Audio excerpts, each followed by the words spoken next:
Bienvenue dans Next Episode, votre rendez-vous consacré aux séries sur We Love Cinéma, des séries toujours abordées avec sagacité et mauvaise foi, des qualités complémentaires dans ce programme. Dorénavant 2 séries par épisode et aujourd'hui 2 séries, mais un seul cerveau, celui de la Britannique Phoebe Waller-Bridge. Au programme donc Killing Eve, dont la saison 2 est actuellement diffusée sur Canal+ Série, et Fleabag qui vient de s'achever au bout de 2 saisons à voir sur Amazon Prime.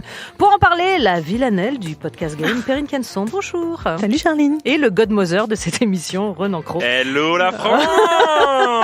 Bonsoir. Oh là là là là, j'avais oublié la mégalomanie de cette personne. Et merde. On vous a manqué Charline Roux ou pas? Oui, bien sûr.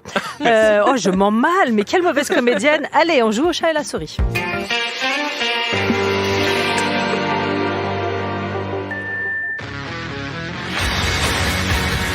Welcome to MI6. If Villanelle's alive, you need to find her. Stop it, Eve. I can feel your excitement.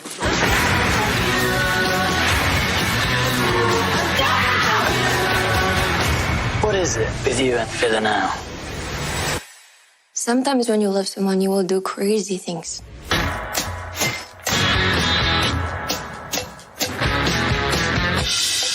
À l'issue de la saison 1, Eve, notre agent du MI5 préféré, avait réussi à approcher de très près, de trop près, certains diront, Villanelle, notre tueuse psychopathe chérie, qu'elle finissait par sérieusement abîmer, mais Villanelle n'étant jamais morte, c'est parti pour un deuxième tour de piste. Est-il à la hauteur du premier? Perrine, hop. Oh. Je sens que je vais me faire castrer dans cette émission. Non. Oh, chaton. Chaton. Ouais, c'est possible en même temps que la thématique de la série, je veux bien le croire. J'ai bien compris que je me les rangeais derrière. Allez. Non, mais pour être honnête, cette deuxième saison, c'est vrai que il y avait une telle construction, une telle intensité sur la première qu'on se disait comment ils peuvent tenir cette histoire puis continuer à nous fasciner sur la relation entre Villanelle et bien sûr j'ai un vrai problème de prénom, Yves, bien sûr, parce que c'est le titre de la série. De la série. De la série. Elle est compétente, elle est payée pour cette émission, cette dame ou pas? Je ne sais pas encore. D'accord. Non mais merci de m'accueillir. Non mais donc voilà, on se disait comment ils vont pouvoir tenir cette espèce de tension amoureuse et que ça devienne pas un peu redondant en fait. C'est-à-dire à quel moment on va pas dire bon bah c'est bon, enfin genre coucher ensemble et puis que ça s'arrête cette histoire quand même.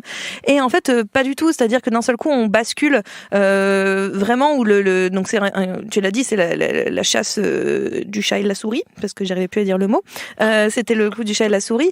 Et là, c'est vrai qu'on sent presque un rapport un petit peu inversé, un rapport de pouvoir un petit peu inversé.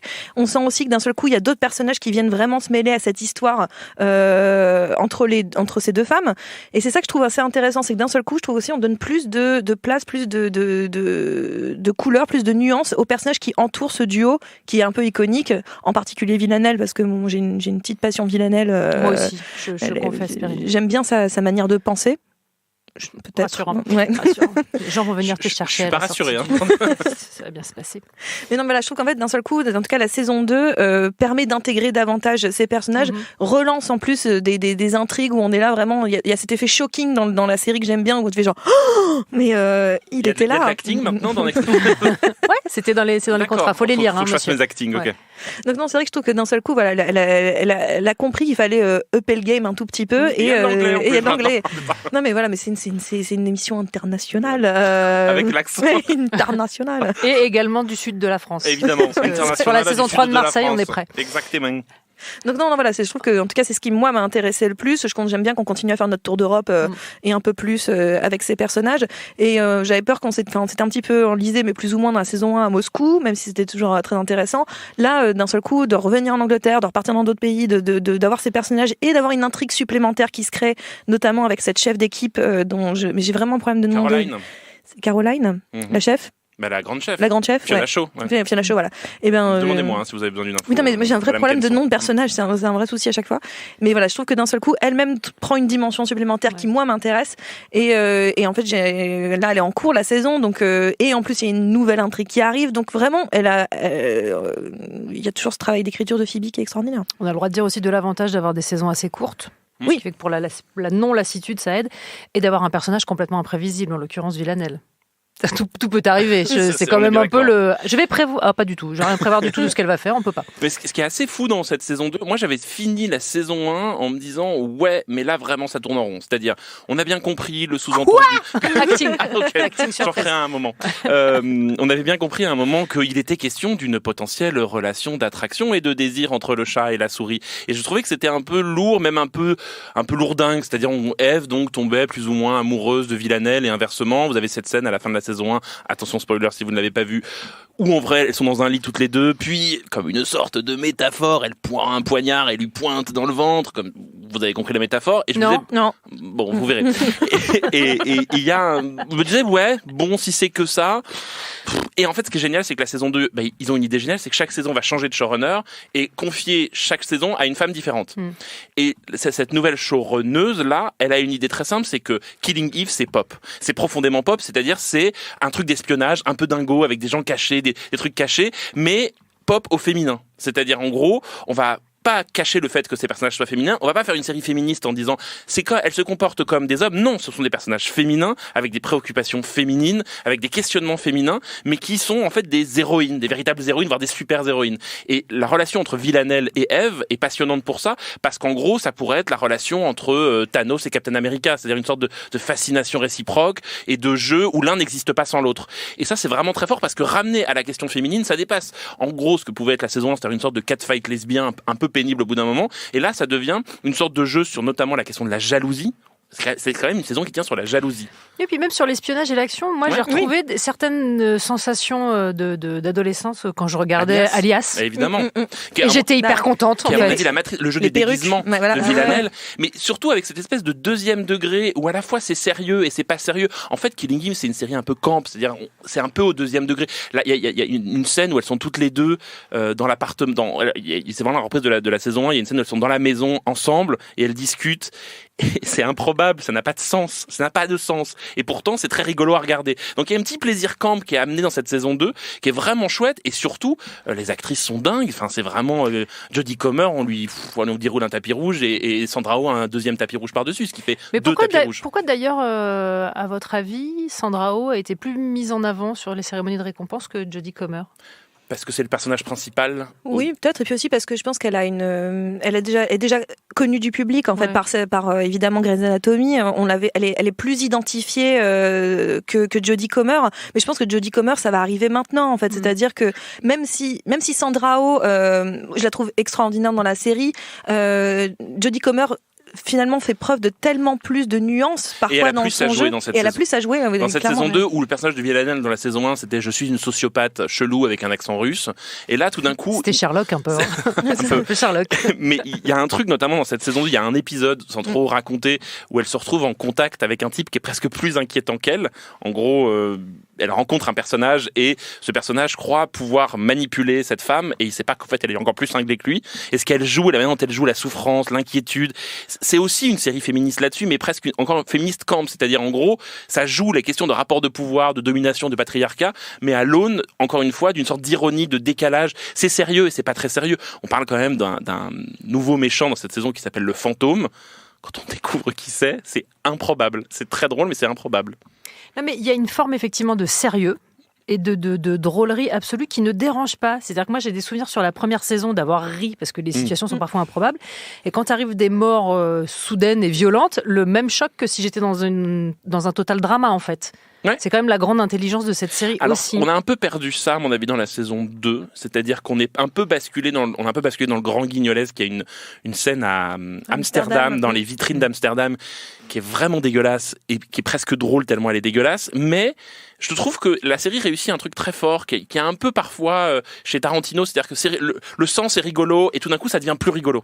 Et ce que j'aime bien, c'est quand la série tout d'un coup réussit à dire non, là c'est plus rigolo. Et parce qu'elle se prend un minimum au sérieux dans cette histoire d'enquête en fait, c'est-à-dire qu'elle, oui c'est drôle, oui on s'en amuse, oui ces personnages sont bigger than life, mais on résout les intrigues. Mais on résout vraiment les intrigues et surtout on a vraiment envie presque d'aller voir le bout du tunnel de cette histoire. Et c'est vrai qu'il y a toute une histoire sur l'amour, parce que tu parlais de la jalousie dans la saison 2, clairement sur la saison 1 c'était vraiment le désir, la saison 2 c'est plus la jalousie, mais on a cette idée du rapport à l'amour et du rapport à l'affection, et c'est ce personnage Constantine. Constantine comme ça qui est un peu le gardien plus ou moins, enfin c'est assez étrange son rapport à Villanelle, mais justement qui lui dit à un moment donné à Yves, fais qu'elle te déteste, parce que quand elle aime, elle va jusqu'à tuer. Elle ne sait pas gérer l'amour, elle va jusqu'à tuer. Et j'aime bien cette idée qu'en fait, aucun des personnages ne sait réellement aimer.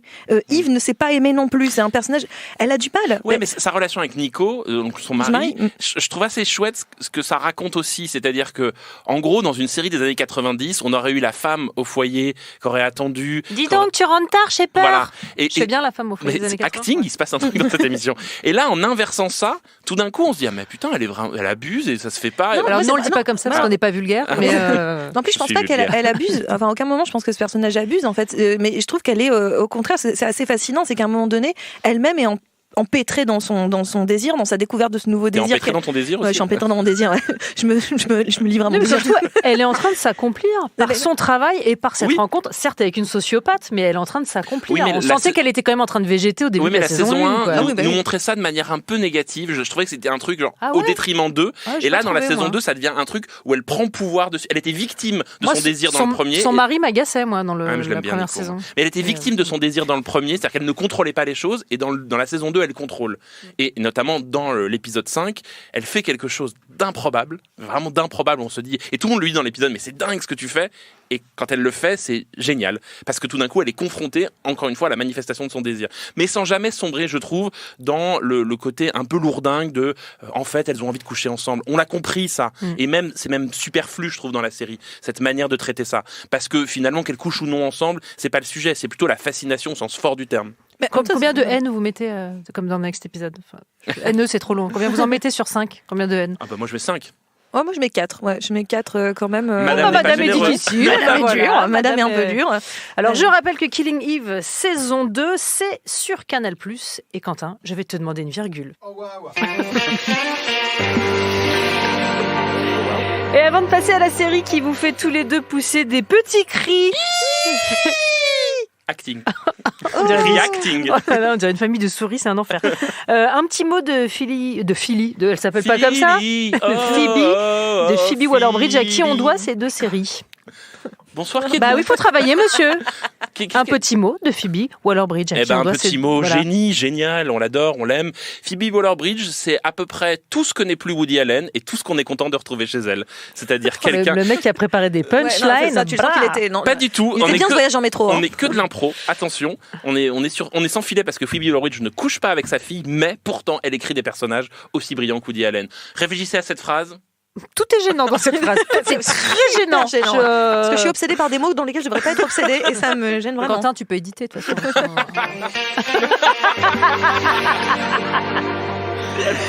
Un petit mot plus sérieux qui ne. Mais c'est vrai que non, mais on est d'accord, c'est la nouvelle Woody Allen. Mais voilà. Moi, je trouve que c'est pas lui rendre complètement justice que de la comparer à Woody Allen. Je la trouve bien plus drôle.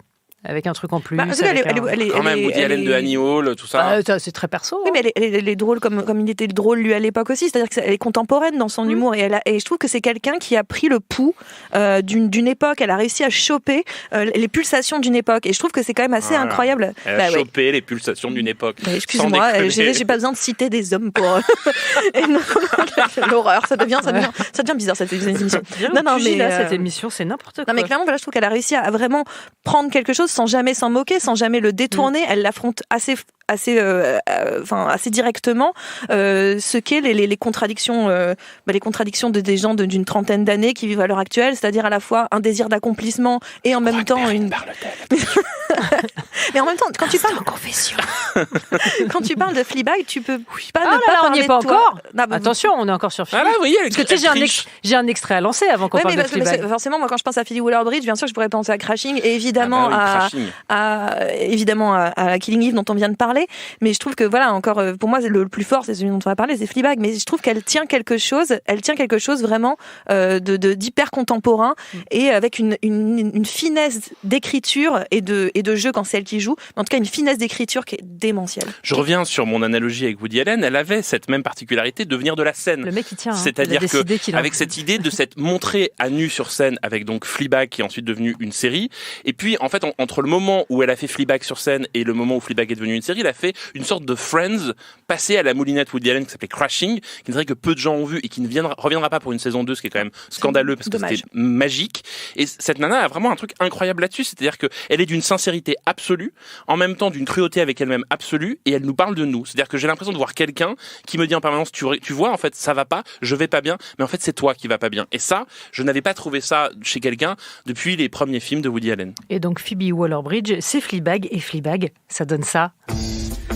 You know that feeling when a guy you like sends you a text at 2 o'clock on a Tuesday night asking if he can come and find you?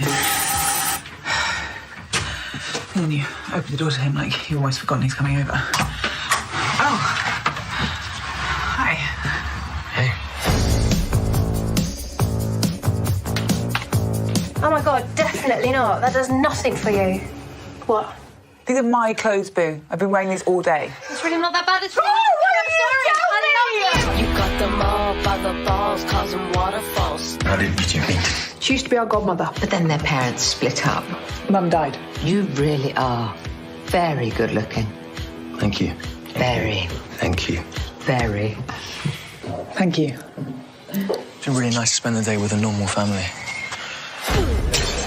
Au cas où ça ne soit pas complètement évident, qu'est-ce qui vous a tant séduit dans Fleabag, vous qui avez beaucoup commenté cette saison 2 à grand renfort de Oh my God!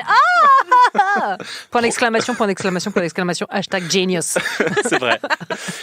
Parce que la saison 1 nous avait déjà, enfin moi m'avait vraiment retourné la tête, c'est-à-dire que c'était le portrait d'une génération, c'était le portrait d'une on parle beaucoup en ce moment de Bret Easton Ellis notamment, on pourrait la comparer à ça, c'est-à-dire qu'elle a une façon, avec une écriture très singulière, très précise, d'avoir dans la saison 1 porter une sorte d'instantané de ce que c'est que de survivre grâce au cynisme. C'est-à-dire qu'en gros, la série te disait le monde est un enfer, la famille est un enfer, soi-même est un enfer. La seule manière de s'en sortir, c'est le cynisme, c'est l'ironie, et c'est ce fameux regard caméra qu'elle avait vers nous, où elle commentait en permanence. C'est-à-dire qu'on avait un personnage qui commentait sa vie. J'ai le droit de dire Ricky Gervais ou pas? Oui, mais... Plutôt que Woody Allen?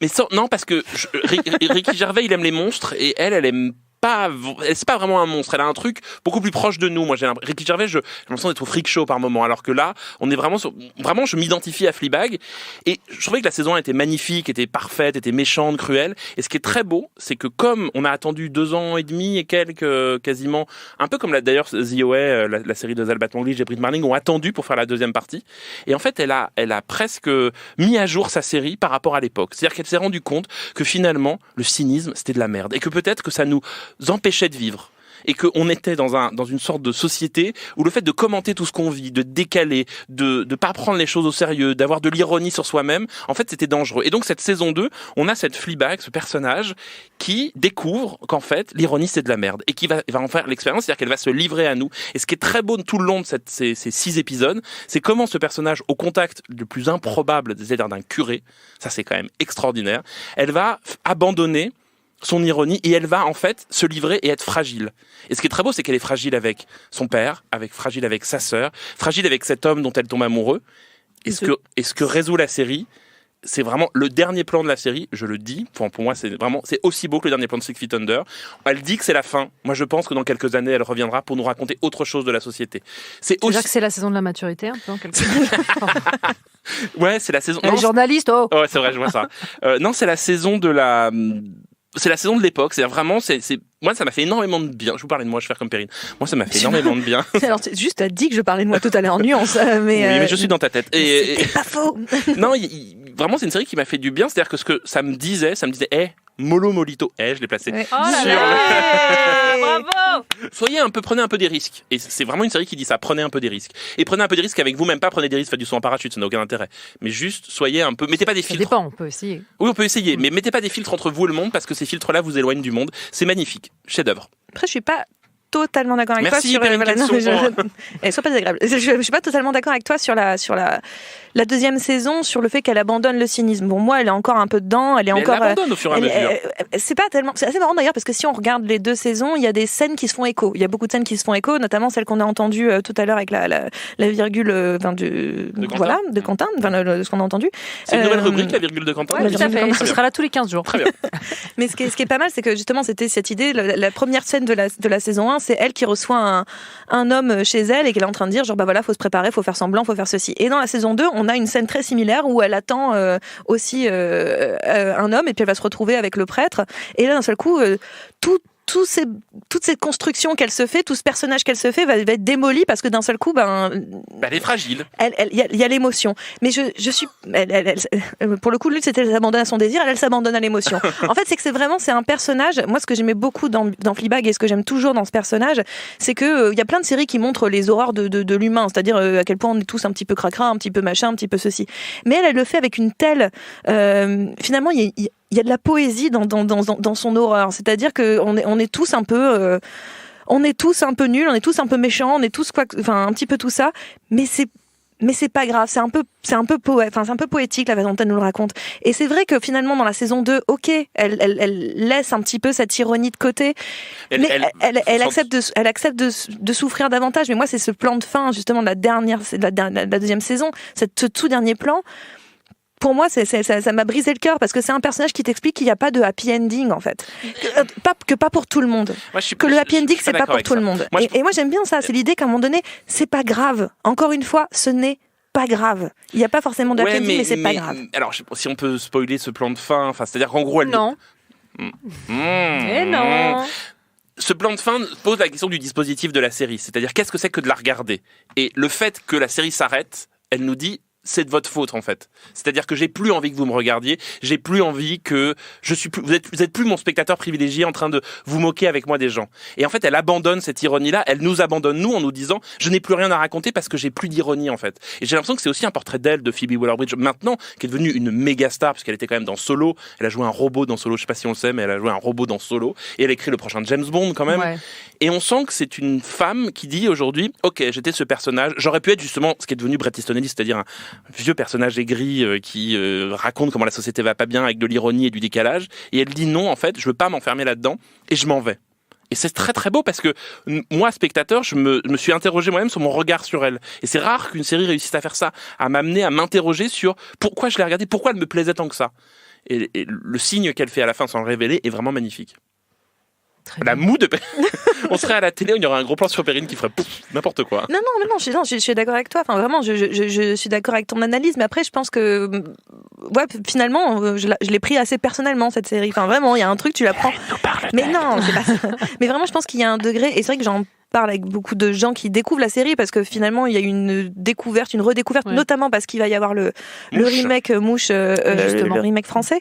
Mais c'est vrai que donc d'un seul coup, les gens se disent ah bah c'est quoi ? Et puis donc ils sont mis à regarder Fleabag et tout le monde et en fait, les gens le prennent très très très personnellement parce que encore une fois je pense qu'elle est vraiment en train de peut-être de parler de la façon dont on voit le monde et que à un moment donné si on le regarde avec autant de cynisme et autant d'ironie on ne peut pas être dans le réel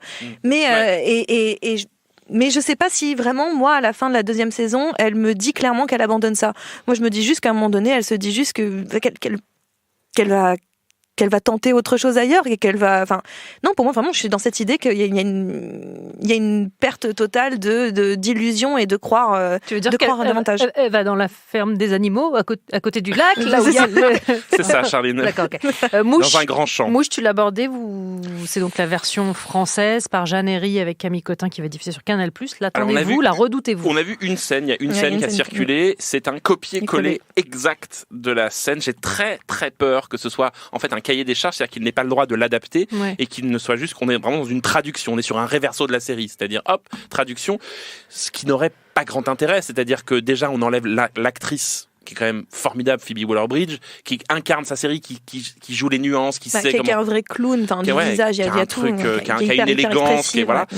Camille Cotin, on l'adore, mais ce sera jamais Phoebe Waller-Bridge, voilà, tout simplement. Tout c'est retirer un petit peu aussi quelque chose à Camille Cotin, c'est-à-dire qu'on lui prive d'une capacité d'interprétation, de création en fait. Et c'est un peu dommage parce que et en même temps, même si on peut se sentir proche de Phoebe Waller-Bridge, en tout cas de Fleabag, c'est un personnage qui vit en Angleterre. Enfin, clairement, au bout d'un moment, c'est une Anglaise. Elle est pas française. Et donc, au bout d'un moment, de vouloir calquer des situations qui se passent en Angleterre à Paris. ou en France en tout cas, je pense pas que ça soit une bonne solution parce que mine de rien, c'est quand même pas c'est des cultures qui sont certes si proches, mais qui ne sont pas totalement similaires. J'espère vraiment qu'ils vont s'éloigner. J'espère parce que même pour créer, pour rendre le truc finalement plus proche du spectateur visé, c'est-à-dire le spectateur de la trentaine, 30-40. Pour ne rien vous cacher, on enregistre cette émission en léger différé, comme on dit dans le Burger Quiz, donc on n'est pas à l'abri qu'au moment où vous entendez ce programme, Mouche soit déjà à l'antenne. Je préfère prévenir. Peut-être, on sait pas. Peut-être que d'ici là, c'est la fin du monde. On ne sait pas. On vous embrasse. On ne change pas les bonnes habitudes. Je vais chacun vous demander une reco. Avec plus d'enthousiasme. Ouais, la reco. Jean-Michel Allen, là, ça va bien. C'est le moment de ma reco. Jingle à moi. Findus. Donc en fait, on est sur Findus, clairement. Top it. Peut-être un plagiat, peut-être. Et ben c'est une reco en lien avec Killing Eve, c'est-à-dire que si vous êtes à fond thriller, si vous êtes à fond espionnage. Alors personnellement, je suis plutôt à fond thriller. Mais après, thriller. Pardon. Eh bien, une série allemande qui s'appelle Deutschland 86, Achtung 60. Je sais pas comment ça se dit en allemand. Plus jamais. Plus jamais. Mais non, un petit peu d'allemand, ça fait du bien dans cette émission. Formidable suite de Deutschland. 83, elle a suivi, parce qu'il y a 3 ans d'écart entre les deux. C'est-à-dire qu'on retrouve notre héros qui était, d'ailleurs la saison est disponible aussi de Deutschland 83, un jeune garçon qui était à l'Est est envoyé à Berlin-Ouest pour devenir un espion et ça va se retourner contre lui. Et c'est pop, c'est fabuleux. C'est la preuve aussi qu'en Allemagne, il n'y a pas que d'Eric, mais ça serait temps qu'on s'en rende compte. C'est vraiment très très bien, c'est bourré d'espionnage, bourré de personnages over the top, à voir en même temps que Killing Eve, parfait cocktail. Perrine. Eh bien, c'est marrant que tu aies mentionné Ricky Gervais tout à l'heure, parce que moi, c'est à ça que je pensais. C'est-à-dire pour l'idée d'un Afterlife, voilà, la série sur Netflix de Ricky Gervais. 6 épisodes, pareil, on est dans l'efficace, on est dans le assez court.